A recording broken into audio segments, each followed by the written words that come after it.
Team, news nation. देखिए, आपने कभी पेड़ों की कब्रगाह के बारे में सुना है? बिल्कुल नहीं सुना होगा, लेकिन पटना में पेड़ों की कब्रगाह देखने को मिले रोमिता। जी हाँ, देखिए, एक दो नहीं बल्कि हजारों की संख्या में पेड़ मुर्दा हो गए हैं। नीतीश राज में राजधानी पटना कैसे बन रही है पेड़ों की कब्रगाह, देखिए इस रिपोर्ट।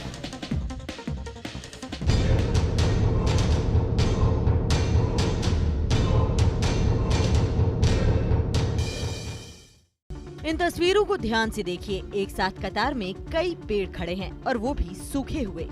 सिर्फ उनके तने मौजूद हैं। इन तनों के ऊपर चील मंडरा रहे हैं, जो देखने में किसी हॉरर फिल्म के सीन जैसा नजर आ रहा है।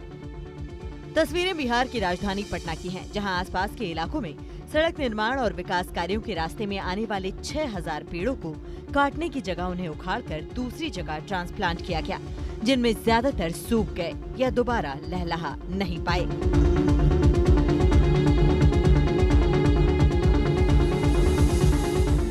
सूखे हुए पेड़ आपको दिख रहे हैं, दरअसल ये विकास के राह में रोड़े पैदा कर रहे थे। आप सोचेंगे कैसे? दरअसल पटना में जहां जहां सड़कों का चौड़ीकरण हुआ, जहां जहां नई इमारतें बनानी थी, वहां पेड़ों को काटा गया और ऐसे एक दो नहीं 6000 पेड़ काटे गए।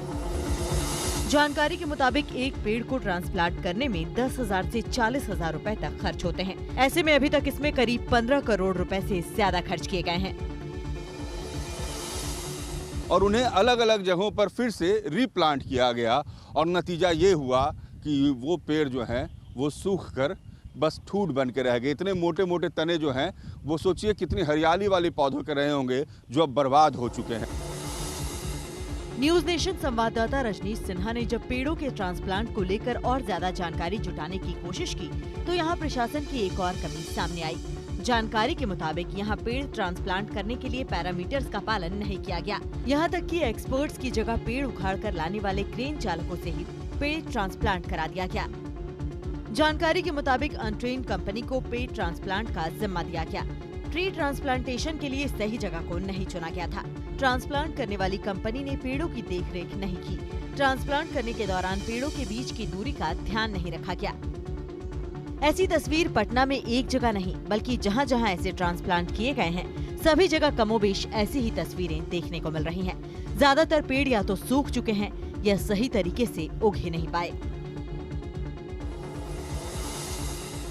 अब इन इलाकों में चील उड़ते हैं, आसपास नाले बहते हैं, न मिट्टी का परीक्षण हुआ, न यहाँ पर आबो हवा देखी गई, न पेड़ों की देख रेख हुई और नतीजा ये कि ये तमाम जो पेड़ हैं ये सूख गए हैं। और ये एक दो कब्रगाह नहीं है पेड़ों के, ऐसे ऐसे कई कब्रगाह, सब जगह आपको निशान लगे मिलेंगे, नंबरिंग किए हुए दिखेंगे। लेकिन ये बता रहे हैं कि कैसे सरकार ने एक तरफ तो विकास की नई इबारत लिखने की कोशिश की, लेकिन विकास की नई इबारत लिखने के दौरान उन्होंने पर्यावरण से कितना बड़ा खिलवाड़ किया है। पर्यावरणविद का मानना है कि ट्रांसप्लांटेशन की प्रक्रिया होती है, उस प्रक्रिया के मद्देनजर ही वृक्ष को एक जगह से दूसरी जगह लगाया जाता है, मगर पटना में कहीं भी सही तरीके से इसका पालन नहीं हुआ।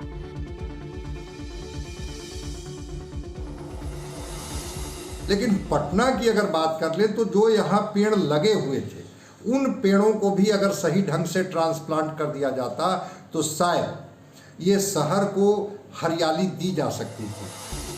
अब इस मामले को लेकर सियासी खेल भी शुरू हो गया है। बीजेपी ने नीतीश सरकार को कटघरे में खड़ा कर दिया है। नीतीश जी एगो योजना ऐसे शुरू करते हैं, 4 दिन योजना चलता है, फ्लॉप हो जाता है। वो शुरुआत करते हैं लेकिन पूरा नहीं कर पाते। दुख का विषय ये है। वहीं सत्तारूढ़ पार्टी का मानना है कि हमारी सरकार इन तरह की तमाम गलतियों पर नजर रखे हुए है। जहां भी योजनाओं में इस तरीके की गड़बड़ी हो रही है, उसे सुधारने की कोशिशें जारी हैं।